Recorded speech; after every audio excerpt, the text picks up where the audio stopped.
ಶ್ರೋತೃಗಳಿಗೆ ನಮಸ್ಕಾರ. ನಾನು ನಿಮ್ಮ ಕುರುಗೋಡಿನ ಕಥೆಗಾರ ಹರ್ಷವರ್ಧನ. ಯೂಟ್ಯೂಬ್ ಒಂದು ದೃಶ್ಯ ಮಾಧ್ಯಮವಾದರೂ ನಮ್ಮದು ಧ್ವನಿ ನಾಟಕ. ಹಾಗಾಗಿ ಶ್ರೋತೃಗಳಾದ ತಾವೆಲ್ಲರೂ ಕಥೆ ಕೇಳುವಾಗ ಮೊಬೈಲ್ ಪರದೆಯನ್ನ ನೋಡದೆ ದಯವಿಟ್ಟು ಕಣ್ಣು ಮುಚ್ಚಿ ಈ ಕಥೆಯನ್ನ ಕೇಳಿ. ಕೇಳುತ್ತಾ ಕೇಳುತ್ತಾ ದೃಶ್ಯಗಳನ್ನ ಕಲ್ಪನೆ ಮಾಡಿಕೊಳ್ಳಿ. ಹಿಡಿಂಬಾಳ ಅದ್ಭುತ ಲೋಕಕ್ಕೆ, ಆ ನಿಗೂಢ ದ್ವೀಪಕ್ಕೆ, ಆ ನಿತ್ಯ ಹರಿದ್ವರ್ಣ ಕಾನನಕ್ಕೆ ನನ್ನೊಡನೆ ಬನ್ನಿ.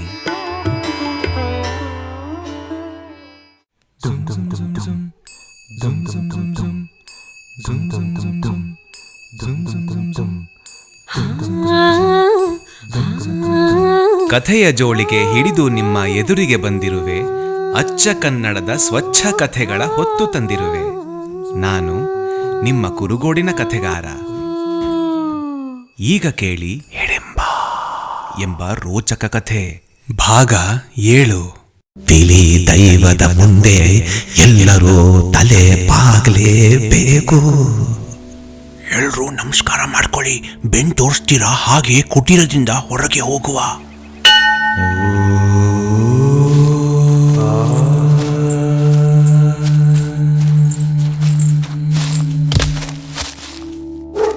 ಅಬ್ಬಾ, ಎಂಥ ದಿವ್ಯ ಶಕ್ತಿ ಇದೆ ಹಿರಿಯ ಜನಿಗೆ. ಅವರ ಕಣ್ಣಲ್ಲಿ ದೈವತ್ವ ಕಾಣ್ತಿತ್ತು.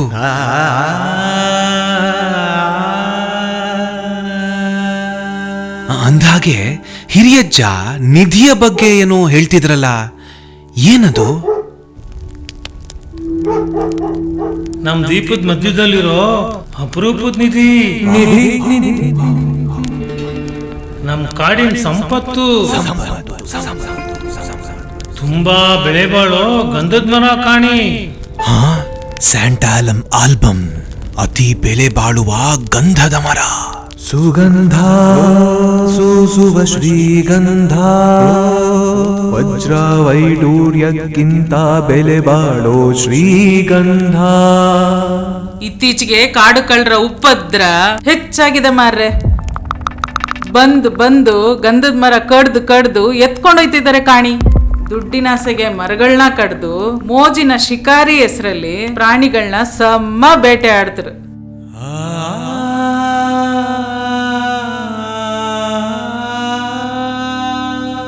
ಅಯ್ಯೋ ರಾಮ, ಹಣದ ಲೋಭ, ಶಿಕಾರಿಯ ಮೋಜು. ನನಗೆ ಈ ಅರಣ್ಯದ ಆಕ್ರಂದನ ಕೇಳಿಸ್ತಾ ಇದೆ. ಅದರಲ್ಲಿರೋ ಪ್ರಾಣಿಗಳ ರೋದನ ಕೇಳಿಸ್ತಾ ಇದೆ. ಕಡೀರೋ ಮರ, ಕಡೀರೋ. ಒಂದೊಂದು ದಿಮ್ಮಿಗೂ ಚಿನ್ನಕ್ಕಿನ್ನ ಜಾಸ್ತಿ ಬೆಲೆ ಇದೆ. ಆಯ್ಸಾ, ಕಡೀರೋ. ನಾನಿವತ್ತು ಒಂದು ಪ್ರಾಣಿ ಹೊಡಿತೀನಿ, ನೀನೆಷ್ಟು ಹೊಡಿತೀಯ ನೋಡ್ತೀನಿ. ನಮ್ಮಪ್ಪನ ಕಾಲದಿಂದಲೂ ನಾವು ಬೇಟೆಗಾರರು. ನಿನಗಿಂತ ನಾನೇ ದೊಡ್ಡ ಬೇಟೆಗಾರ. ನಾನ್ ನಿನಗಿಂತ ಜಾಸ್ತಿ ಪ್ರಾಣಿಗಳನ್ನ ಹೊಡಿತೀನಿ.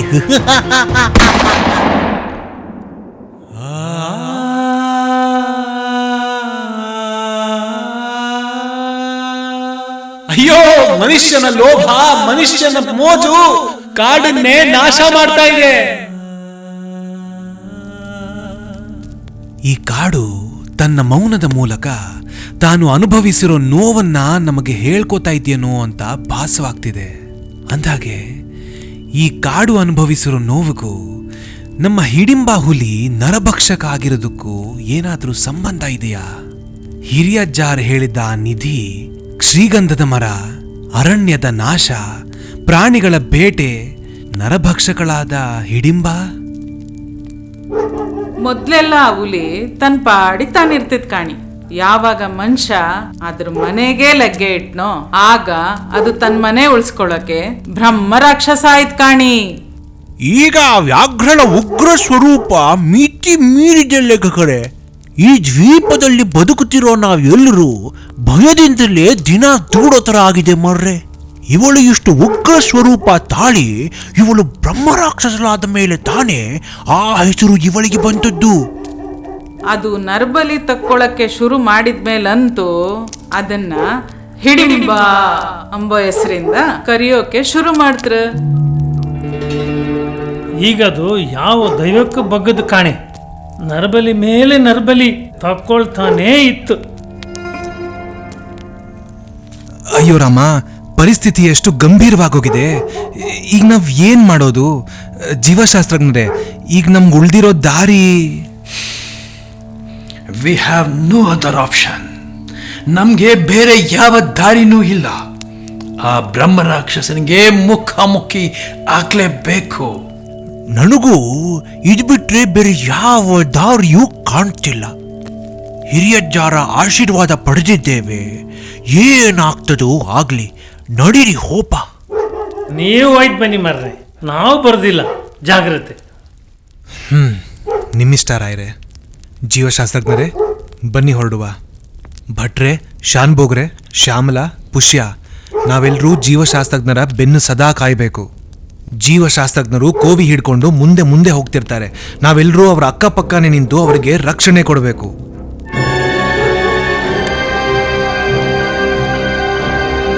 ಎಲ್ರೂ ನಮ್ಮ ಇತರೆ ಸಾಮಗ್ರಿಗಳನ್ನೆಲ್ಲ ಇಲ್ಲೇ ಬಿಟ್ಟು ಬರೀ ಆಯುಧಗಳನ್ನ ತೆಗೆದುಕೊಂಡು ಹೋಗುವ. ಏ ಪುಷ್ಯ, ನೀ ಆ ಭಲ್ಲೆ ತಕ್ಕಳ. ನನಗೆ ಈ ಕೋಲು ಕೊಡು. ಅವರಿಗೂ ಒಂದು ಕೊಡು. ಮಾರ್ಗನ್ ಸಾಹೇಬ್ರ ಹತ್ರ ಕೋವಿ ಇದೆ ಮಾರ್ರೆ. ನಮ್ಮ ಭಟ್ಟರ ಹತ್ರನೂ ಅವರ ಅಪ್ಪನ ಕಾಲದ ಕೋವಿ ಉಂಟು. ಶ್ಯಾಮಲಾ, ಕವಣೆ ಹಿಡ್ಕೊಂಡು ಆ ಬೆನ್ ಹಿಂದಿನೇ ಕಾಯಿತಾಯಿ. ಪುಷ್ಯ, ಯಾವುದಕ್ಕೂ ಇರಲಿ, ಜೊತೆಗೆ ಆ ಕೊಡಿನ ತಗಮಾರಾಯ.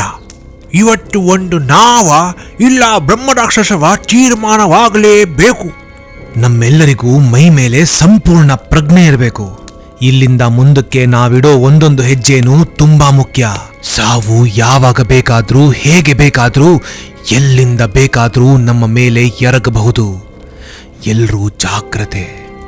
ಹೆಜ್ಜೆ ಹೆಜ್ಜೆಗೂ ಅಪಾಯ ಇದೆ. ಮುಂದೆ ಒಂದೊಂದೇ ಹೆಜ್ಜೆ ಇಟ್ಟು ಹೋಗ್ಬೇಕು.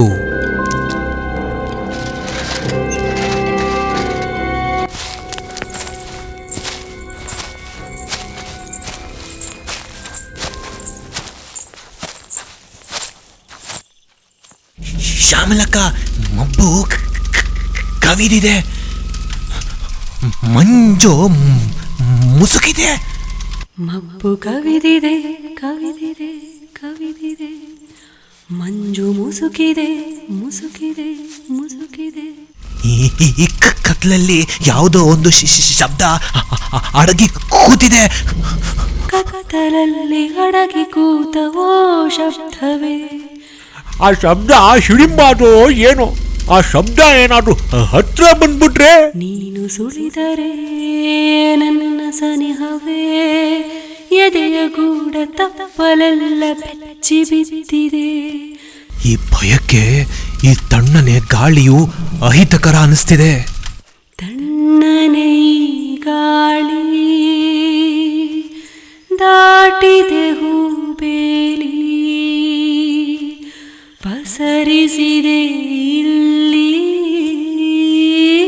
ಕತ್ತಲ ಇಳೆಯಲ್ಲಿ.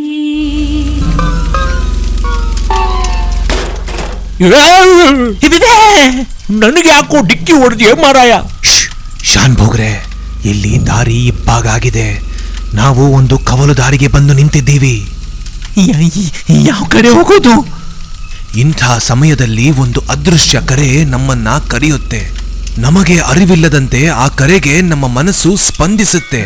ಹಿಡಿಂಬಾಳಿಂದ ಬರ್ತಿರೋ ಆ ಸಾವಿನ ಕರೆ ಎಡಗಡೆಯ ದಿಕ್ಕಿನಿಂದ ಬರ್ತಿರೋ ಹಾಗೆ ಮನಸ್ಸಿಗೆ ಭಾಸವಾಗ್ತಾ ಇದೆ. ಆ ಕಡೆನೇ ಹೋಗೋಣ.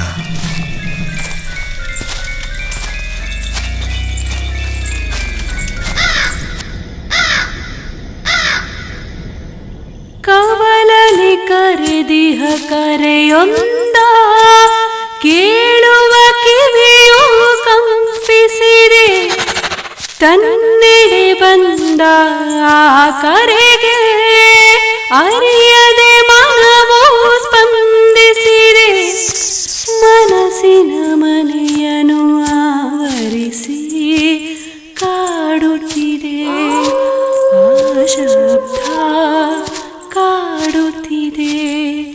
ಮಬ್ಬು ಕವಿದಿದೆ, ಮಂಜು ಮುಸುಕಿದೆ, ಕತ್ತಲಲ್ಲಿ ಅಡಗಿ ಕೂತ ಓ ಶಬ್ದವೇ.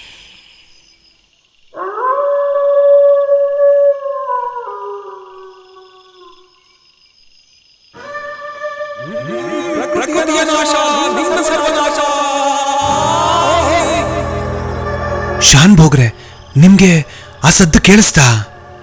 ಅಯ್ಯೋ ಸುಮ್ಮನಿರ್ರಿ, ಹೆದರಿಕೆಗೆ ಹೃದಯ ಬಾಯಿಗೆ ಬರ್ತಾ ಇದೆ. ನರಿ ಅಷ್ಟು ಜೋರಾಗಿ ಊಳಿಟ್ಟಿದೆ ಮಾರಾಯ, ಕೇಳಿಸ್ತಾ ಅಂತ ಕೇಳ್ತಿರಲ್ಲ. ಅಲ್ಲ ಅಲ್ಲ, ನರಿ ಉಳಿಡ್ತಿರೋ ಶಬ್ದ ಅಲ್ಲ. ಈಗಷ್ಟೇ ಯಾರೋ ಏನೋ ಮಾತಾಡಿದ್ರು. ಅಯ್ಯೋ ಸುಮ್ನೆ ಹೆದರ್ಸ್ಬೇಡಿ, ಸುಮ್ಮನೆ ಮಾರ್ರೆ.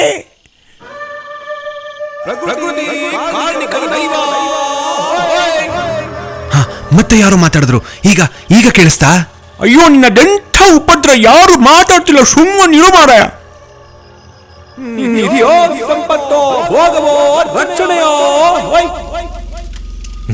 ಇಲ್ಲ ಇಲ್ಲ, ಯಾರೋ ಮಾತಾಡ್ತಿದ್ದಾರೆ. ಇದು ಇದು ಕಾಡು ಕಾಡು ಮಾತಾಡ್ತಿದೆ, ಪ್ರಕೃತಿ ಮಾತಾಡ್ತಿದೆ. ನಮ್ಮ ಜೊತೆ ಪ್ರಕೃತಿ ಮಾತಾಡ್ತಿದೆ. ಸರಿಯಾಗಿ ಕೇಳಿಸ್ಕೊಳ್ಳಿ. ಪ್ರಕೃತಿ ಇರೋದು ಮನುಷ್ಯನ ಭೋಗಕ್ಕೋ ಅಥವಾ ರಕ್ಷಣೆಗೋ ಅಂತ ಕೇಳ್ತಾ ಇದೆ. ಎಲ್ಲವೂ ನಿನ್ನದೇನೋ ಮನುಜ ಅಂತ ಪ್ರಶ್ನೆ ಮಾಡ್ತಾ ಇದೆ. ಅಯ್ಯೋ ಇವನದೆಂತಹ ಕಿರಿಕಿರಿ ಮಾರಾಯ, ಪ್ರಕೃತಿ ಎಲ್ಲ ನಾ ಮಾತಾಡ್ಲಿಕ್ಕೆ ಉಂಟ. ಇವನ ಲೇಖಕ ಅಲ್ಲವಾ, ಪುಸ್ತಕ ಬರೆದು ಕಥೆ ಓದಿ ಇವನ ಮಂಡೆ ಹಾಲಾಗಿದೆ.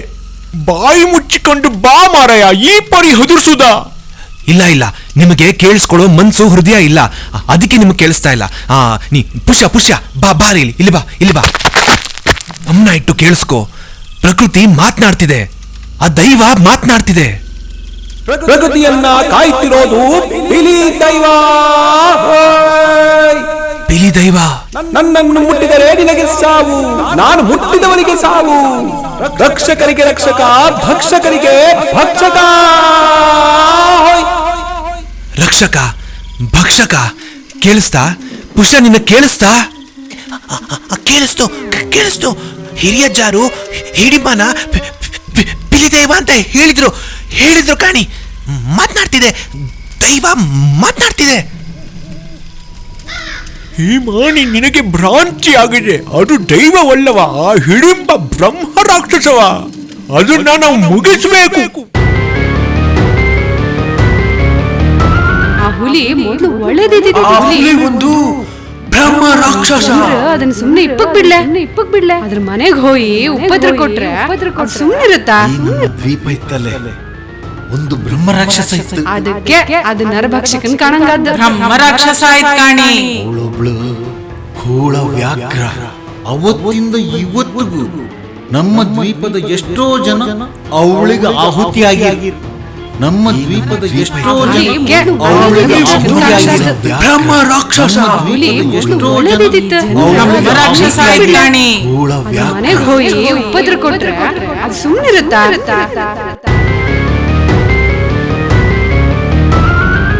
ಇಲ್ಲ ಶಾನ್ ಭೋಗ್ರೆ, ಗಮನ ಇಟ್ಟು ನೋಡಿ. ನಾವು ನಿಂತಿರೋ ಜಾಗ ಹಿಡಿಂಬಾಳ ಮನೆ. ಅದು ಅಲ್ಲಿದೆ ಅವಳು ವಾಸ ಮಾಡೋ ಗುಹೆ.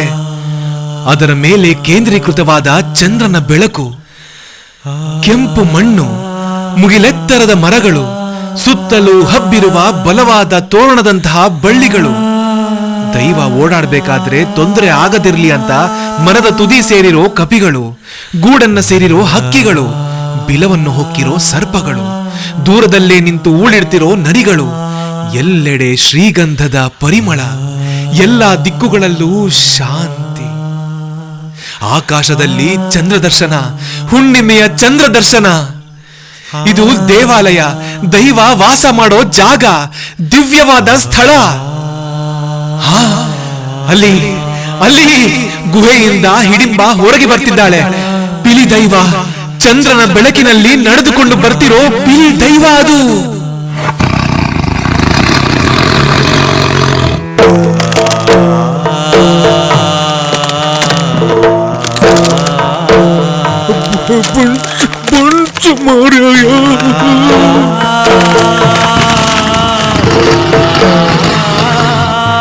ಯಮರಾಜ, ಸಾವು ನಮ್ಮ ಎದುರಿಗೆ, ಸಾವು.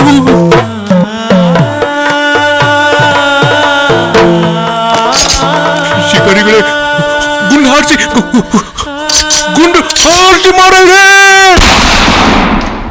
ಹುಲಿ ಎಗರಿತು.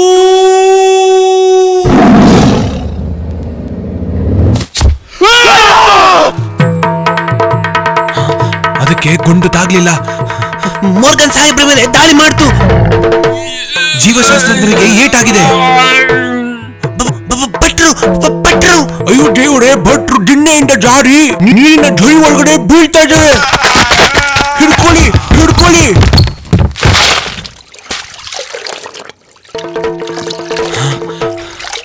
ಏನಾಗಲ್ಲ ಏನಾಗಲ್ಲ ಜೀವಶಾಸ್ತ್ರಜ್ಞರೇ. ಅಯ್ಯೋ, ನಿಮ್ಮ ತೋಳಲ್ಲಿ ರಕ್ತ ಬರ್ತಾ ಇದೆ.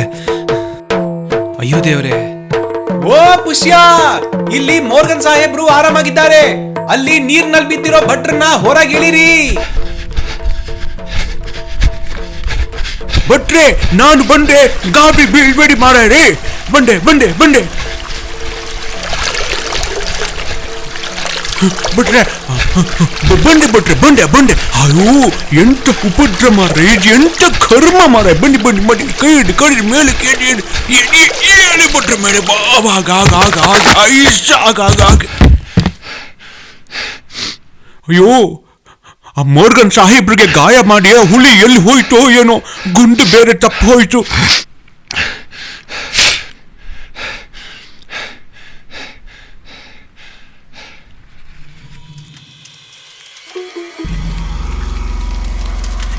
ಶಾನ್ ಬೋಗ್ರೆ, ಭಟ್ರೆ ಅಲ್ಲಾಡ್ಬೇಡಿ. ಇದ್ಯಾಕೋ ಮಾರಾಯ, ಎಂತ ಆಯ್ತು? ಹಿಡಿಂಬ ನಿಮ್ಮ ಹಿಂದೆ ನಿಂತಿದೆ. ಅಯ್ಯೋ ದೇವ್ರೆ, ಬನ್ನಿ ಈ ಕಡೆ ಭಟ್ರೆ.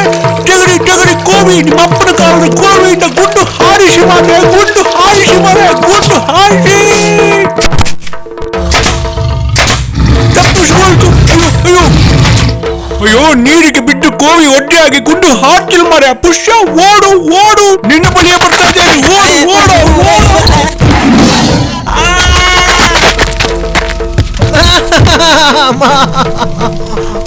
ಪುಷ್ಯನಿಗೆ ಏಟಾಯ್ತು ಮಾರ. ಹುಲಿ ತಪ್ಪಿಸಿಕೊಂಡು ಓಡ್ತು ಮಾರ. ಪುಷ್ಯನಿಗೆ ಏಟಾಗಿದೆಯಾ? ಪುಷ್ಯ ಎಂತಾಯ್ತು ಮಗ, ಎಂತಾಯ್ತು?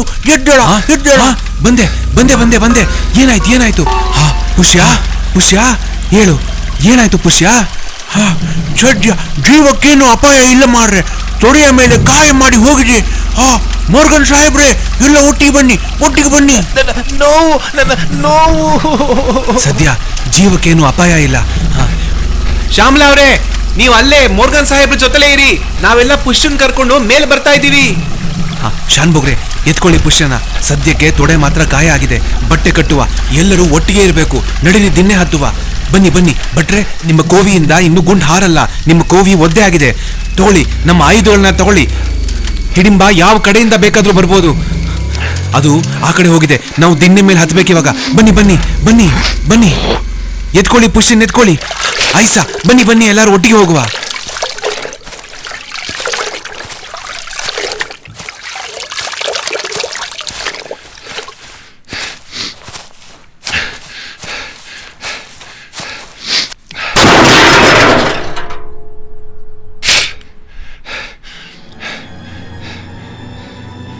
ಇಲ್ಲೇ ಮಲಗಿಸಿ. ಸ್ವಲ್ಪ ನೀರು ಕೊಡಿ. ಇಬ್ಬರಿಗೂ ಏನೂ ಅಪಾಯ ಆಗಿಲ್ಲ. ಜೀವಶಾಸ್ತ್ರಜ್ಞರು, ಪುಷ್ಯ ಇಬ್ರು ಆರಾಮಾಗಿದ್ದಾರೆ. ಗಾಯ ಆಗಿದೆ ಅಷ್ಟೇ, ಅದಕ್ಕೆ ಬಟ್ಟೆ ಕಟ್ಟಿದೀವಿ. ಆದರೆ ಎಲ್ಲರ ಮೈ ಕಣ್ಣಾಗಿರ್ಬೇಕು. ಹಿಡಿಂಬೆ ಯಾವ ದಿಕ್ಕಿನ ಬೇಕಾದ್ರೂ ಇವಾಗ ಎರಗ್ತಾಳೆ ನಮ್ಮ ಮೈ ಮೇಲೆ.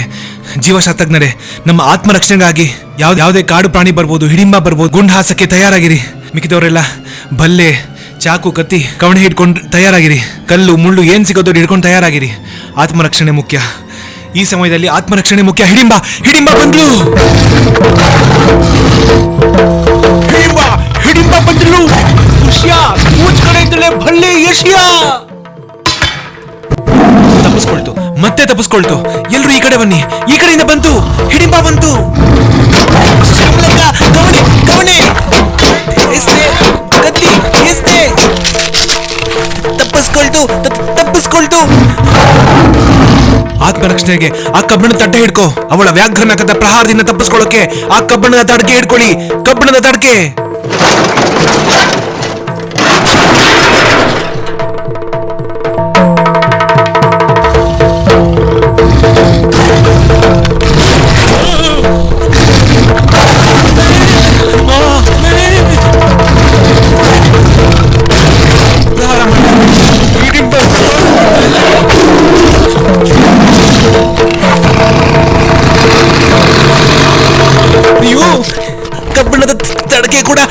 ಹರಿತಾ ಇದೆ.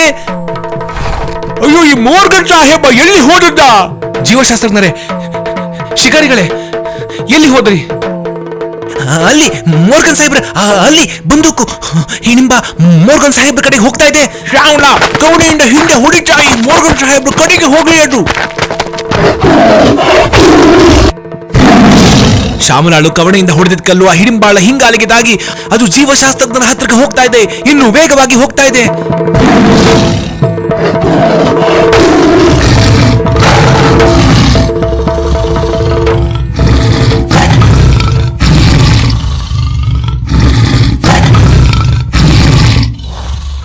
ಮೋರ್ಗನ್ ಸಾಹೇಬ್ರು ಮತ್ತೆ ಹಿಡಿಂಬ ಮುಖಾಮುಖಿ ಆದ್ರು. ಓ ಮೋರ್ಗನ್ ಸಾಹೇಬ್ರೇ, ನರಭಕ್ಷಕ ಹಿಡಿಂಬ ಎದುರಿಗೆ ಸಿಕ್ಕಿದ್ದಾಳೆ. ಗುಂಡು ಹಾರಿಸಿ ಬಿಡಿ.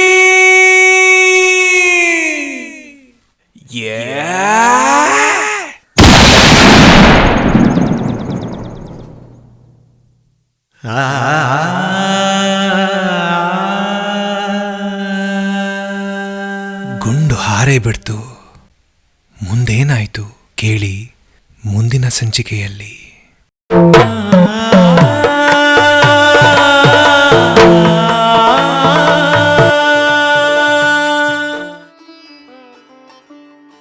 ಇಂದಿನ ಸಂಚಿಕೆಯಲ್ಲಿ ಭಾಗವಹಿಸಿದವರು ಜೀವಶಾಸ್ತ್ರಜ್ಞರ ಪಾತ್ರದಲ್ಲಿ ಶ್ರೀ ಶಿವರಾಮ್ ಬಿ, ಲೇಖಕರು ಮತ್ತು ಪುಷ್ಯ ಮತ್ತು ಶಾನುಭೋಗರು ಮತ್ತು ಮರಗಳ್ಳ ಮತ್ತು ಬೇಟೆಗಾರರು ಮತ್ತು ಅಶರೀರವಾಣಿ ಮತ್ತು ಹಿರಿಯಜ್ಜಾರ ಪಾತ್ರದಲ್ಲಿ ಹಾಗೂ ಆಲಾಪ ದೋರ ಹರ್ಷವರ್ಧನ.